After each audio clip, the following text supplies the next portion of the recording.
Welcome into Caps Off, and here we have a matter of priority between the Tigers and the Rangers. Foul ball into the stands.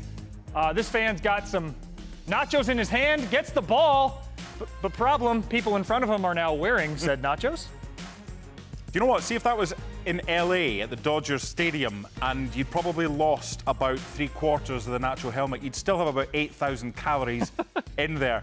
Dry cleaning bill, I think, required for the gentleman in front. Welcome into Caps Off. He's Mark Donaldson. I'm Phil Murphy. And Mark, we had a ton of incredible accomplishments across Major League Baseball in the past week. Barely enough to cram into one show. We did, and they all benefited my fantasy team, from Walker Buehler, who we'll get to Aaron Sanchez, who arrived at the Astros with an ERA of 6.07, but he started off okay, didn't he?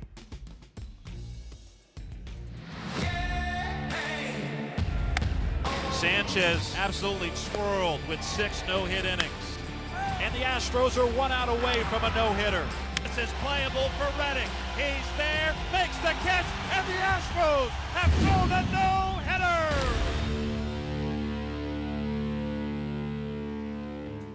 Great story for Aaron Sanchez, because when he was at the Blue Jays, he had this four-seam fastball that he used a lot, and it wasn't working for him.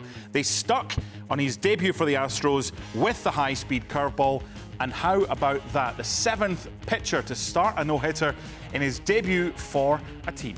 Got some help from Will Harris, Joe Biagini, and Chris Davinsky out of the bullpen.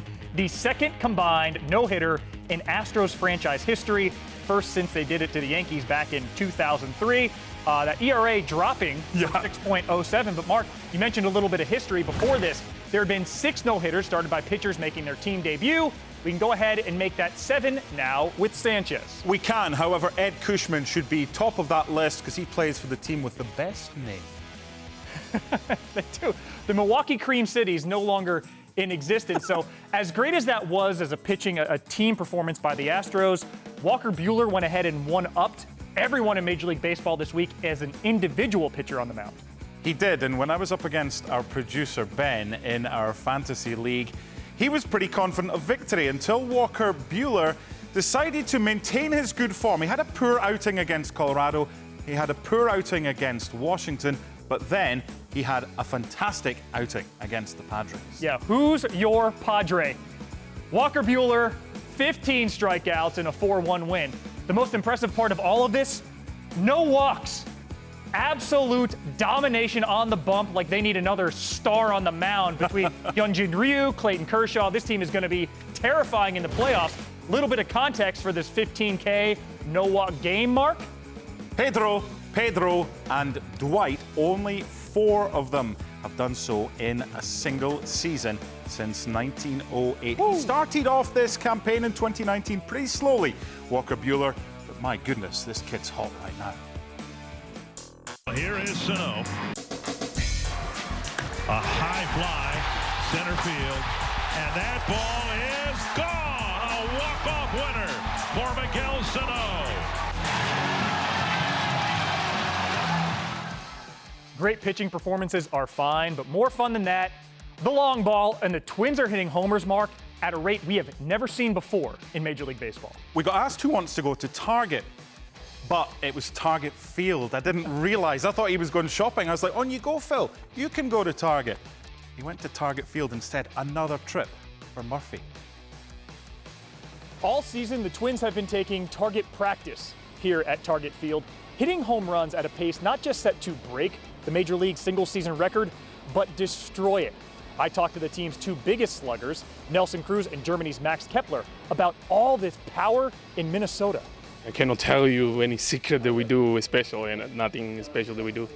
I think we believe as a team what we can do. You know, we know we got an identity that we can do damage, and that's something that I guess is contagious with all the hitters, you know, and like I say, we all believe it. You look at the size of our guys and then you can kind of get an idea if we have good at bats, you know, quality at bats, grind at bats out, not give away at bats, stay in the right mental state. I looked at the lineup before spring started and I was like, this team can really do some damage. I didn't think we were going to do as much as we're doing now, but yeah, you look at the guys, the size, and it's like if you put the bat on the ball, it's going to go. The current record for single-season home runs for a team, set by the Yankees last year, is 267. And Mark, at the current pace, the Twins are going to break that record with almost 4 weeks left in the regular season. They're absolutely flying right now, and they're not the only one that could break the Yankees record from last season as well, because if they do so over 300, that might be something that isn't beaten for a long time, although we said that with the Yankees last year. Yeah, you see 3 teams from this season alone ahead of the Yankees' pace. The Astros have matched it, but the Twins far and away at the top of that list. So, Mark, they are serving up meatballs to all the batters at Target Field. What else are they serving up at Target Field? So you get a trip to Minnesota. Yep. And you get free food. Yep. Again. Get it in your contract, man. So if you're ever out here at Target Field taking in a Twins game, you got to go to left field for concessions to Town Ball Tavern. They have a buffalo tater tot, and full disclosure, Mark, I've already sampled one of these. It is fantastic. So this tater tot, it's your standard potato, fried, got a little cheese in there, but the kicker for me, the buffalo part, got a little bit of hot sauce in there as well. Listen, if you don't like spicy, don't be afraid of this. It's not too spicy, it's just got just enough of a kick. It's cheesy, it's surprisingly filling. But to be honest, this is cold. It works well hot or cold. Buffalo Tater Tots Town Ball Tavern. Make it appointment viewing and appointment sampling at Target Field. Not only do you get to go to Minnesota, not only do you get free food, but tater tots, basically deep-fried, fluffy potatoes in buffalo sauce. You get to eat them as well. That is just unfair. It was filling up my belly to satisfaction. We had a couple guys filling up the box scores, Mark. Basically, everyone on the New York Yankees, when they head to Camden Yards, the Yankees have set a major league record for home runs for a team in a visiting park for one season, and they did it with a couple games to spare. You can see clearing the Milwaukee Braves record set back in 1957 by 7 homers, and that's with a game to go. The Yankees just crushing the Orioles and winning all of those games as well. And you can't just walk Yankees players, because who do you walk? Because the rest of them all just hit home runs as well. Staying at Camden Yards, Jonathan Villar hits a 5th cycle in Orioles franchise history. If it's not a natural cycle, it's then a single, a double, a triple, and a home run. It's about as uncommon as a no-hitter, would you say? It is, and actually I was at the last time the Orioles had a cycle, Felix PA, back in 2009, and to celebrate, I bought an Apple PA. True story. Pie. Apple pie. Goodness me. Now, no disrespect meant. When you say that, you're usually disrespectful. But we go from Villar to someone who's probably not even a household name in his own house.